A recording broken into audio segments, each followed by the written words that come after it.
Lamog na oh. Ayan oh.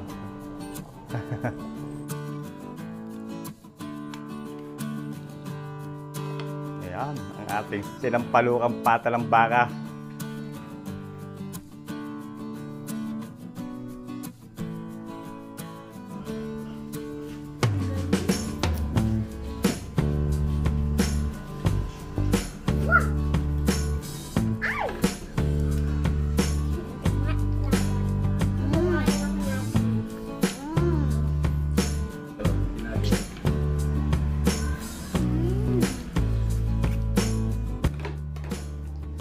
Magandang araw mga kabayan, at for today's vlog ay magluluto tayo ng cow hooves o pata ng baka. At marami ho nagre-request dahil pagluto ko raw uli yung aking mga pamangkin. So tama-tama ho, at medyo naambon, meron tayo ditong pata ng baka. Ayan, pinagayat ko na ito sa palengke. At yan ho medyo matigas, mahirap yung gayate, kaya pinagayat ko sa palengke. 2 piraso ho yan na mahaba. Atin po yung sasampalukan. Gagamit po tayo ng gabi, sibuyas, siling panigang, kalamansi at tamarind powder o pangsinigang sa sampalok. So, tamang-tama ho at naambon ay tamang-tama, masarap umigop ng sabaw. Yan. Kuha tayo ng kawali. At ang una natin gagawin, natin muna siyang iba-blanching. Atin muna siyang lalaga para mawala yung kanyang mga kalikamor. Kukulo muna po natin sa unang kulo at tatapon natin yung unang sabaw.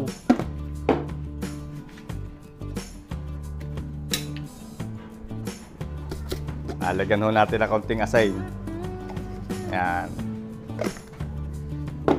Madali lang yung lutuin yan at napakasarap ng ano yan, yung paa ng baka na yan pag napalambot.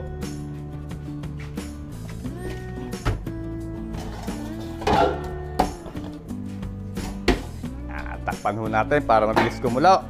At habang pinakukuluan natin yan, ipiprepare natin itong ating mga ingredients. Prepare na ho natin yung ating mga gagamitin. Yung mga sibuyas. Para dire-diretso na. Pagka napakuluan natin yun, ay dire-diretso na natin luto.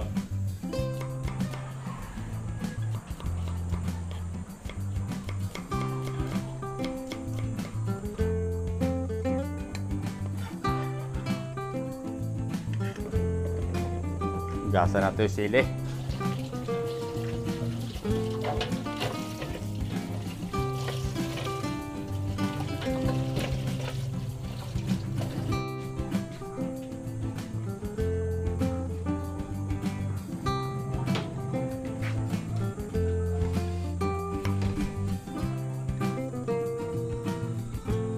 Paparatan ho natin yung gabi. Ito magpapasarap yung mga kabayan yung gabi. Laman ng gabi.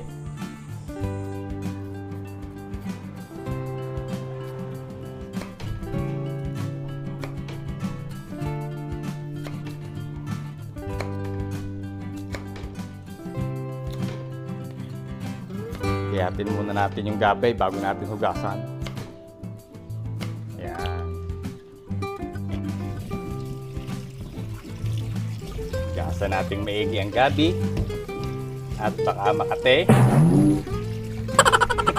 Mahirap yung hindi nagkakamot.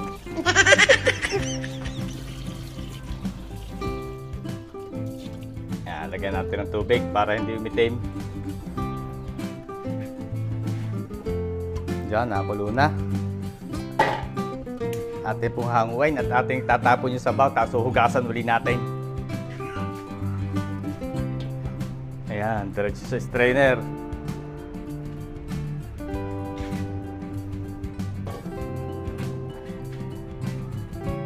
Tapos hugasan uli natin para malinis na malinis.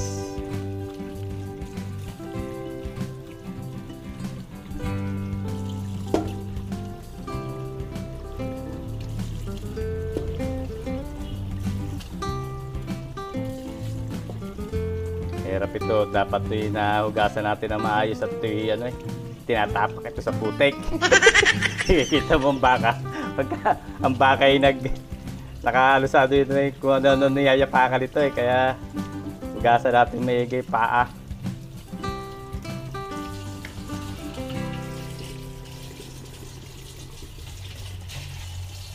Ayan. Okay na. Hugas na. Lagay po natin sa pressure cooker. Gagamit tayo mga kabayan ng pressure cooker. At ito po ay napakatigas. Pag hindi natin pin-pressure cooker to ay baka abutin tayo dito na siyam-siyam.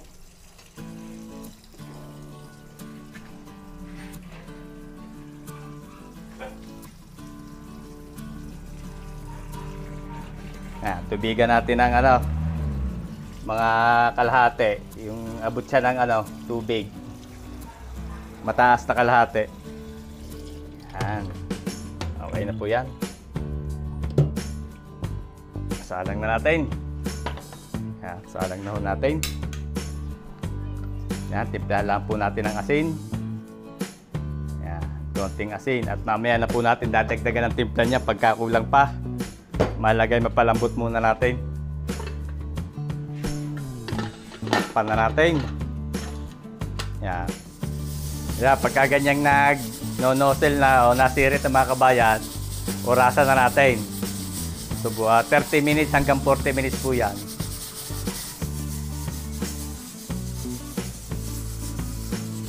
Yan, 40 minutes na po mga kabayan. Atin ang papatay ng apoy at atin palalamigin.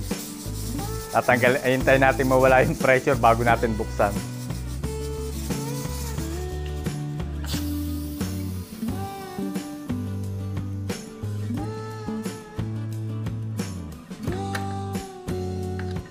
Buksan na natin mga kabayan, wala ng pressure.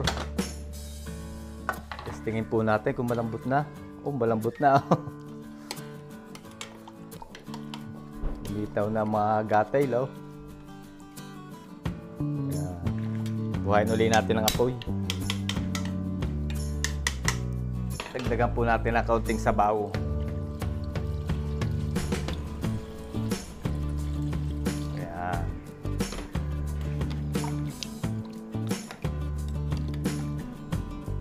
Tapos ilagay na po natin yung gabi. At lalagyan na rin natin ang sibuyas.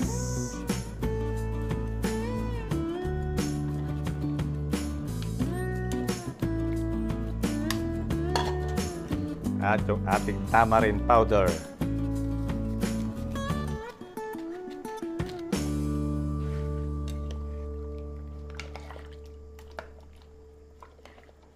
Yan, pagka kumulo, lalagay po natin yung sili. Para hindi masyadong maluto yung silit, baka umanghang di makakain yung mga bata. Hintayin lang po natin lumambot yung gabi.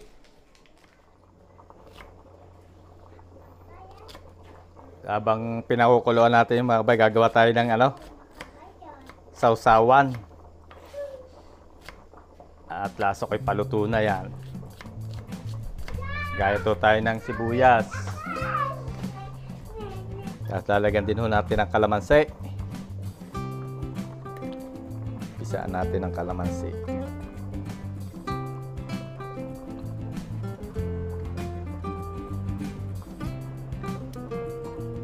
Tapos lagyan natin ng patis. Tapos ng konting patis. Ayan. Hindi na po natin lalagyan ng sili. Yung isa pwede natin lagyan. Yung sa mga bata ay hindi. Hindi natin lalagyan ng sili. Yun. Tapos na, sausawan.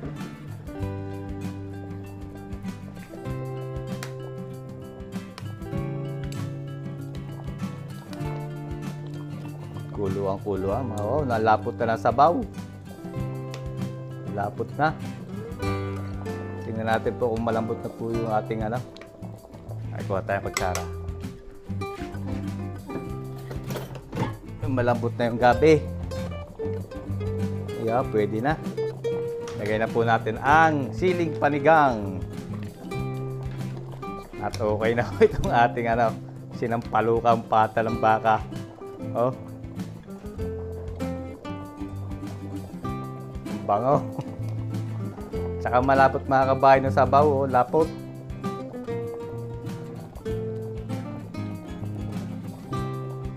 Lumapot ng kusa dahil may nilagay tayong gabi.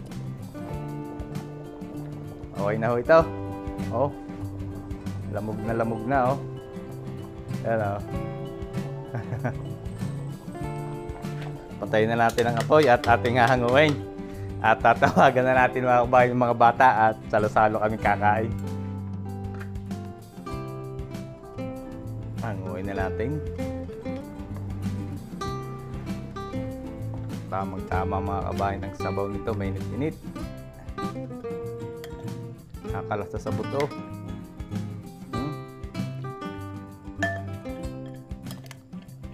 Laki ng buto. Tapos sabaw. Sabaw na naglalapot-lapot.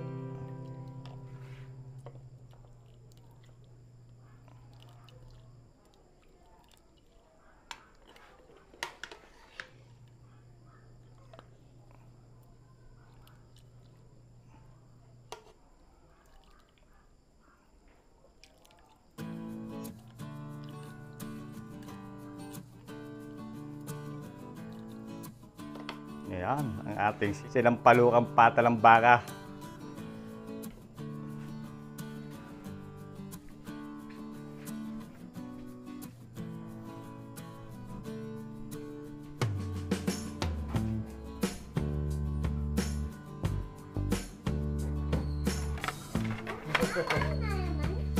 Plato.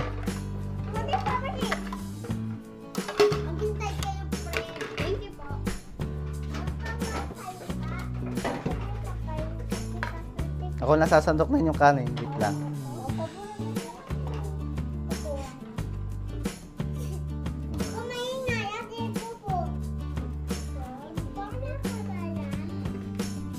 Konti lang kanin ha, mamaya uli pagkakulang pa ha. Okay. Anong gagawin? Choco bite pagka bago kumain. Okay, Oh, very good. okay, mga Very good talaga. Very good.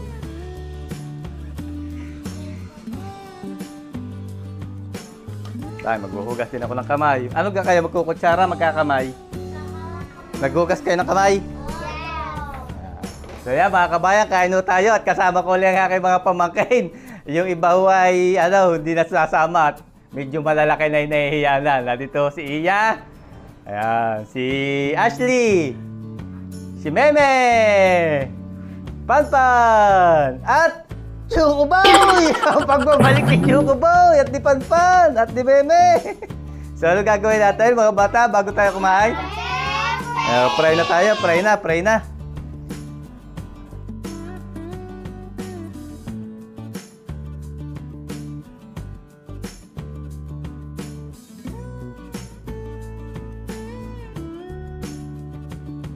Thank you, Lord, sa blessing.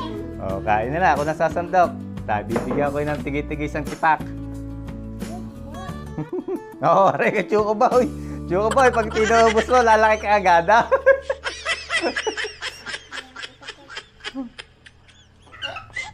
Kukuha ko rin si Panpan. Panpan, o. Sasabawan natin, ha? Sa pasabaw.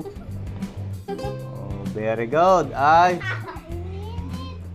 Mainit nga, ihipan mo. Ihipan, Meme. O, dapat dinig ka sa tabi ko para maano kita. Meme. Nakakibusog pa man kay. Bibong-bibo na naman si Meme. Ganda talaga tumawa ni Meme. O, Iya. Ayo, kain. Nag-aalok si Panpan ay. Very good si Panpan. O, kay Ashley. Lakay. O, Ashley. Yan, sasabawan natin. Kain po tayo. Mga kabayan. Aray, masarap. Oh. Ayo, gatail. Gatail. Parang gelatin. Sarap po mga kabayan. Kain po kayo. Wow, ang sarap daw. Sabi ni Nene, Sarap, Chocoboy. Ha? Oh, tap-tap ka Chocoboy ah. Oh, ang ganda at mainit. Oh, nililog ka naman ang tumaw. Ayos ko, kabayan. Mama, kain na! Hinahanap na kanya pa. Nasaan galing mama? Pa, naglalaba. Diyan mo na yun. Mamaya na yun pagkatapos naglaba.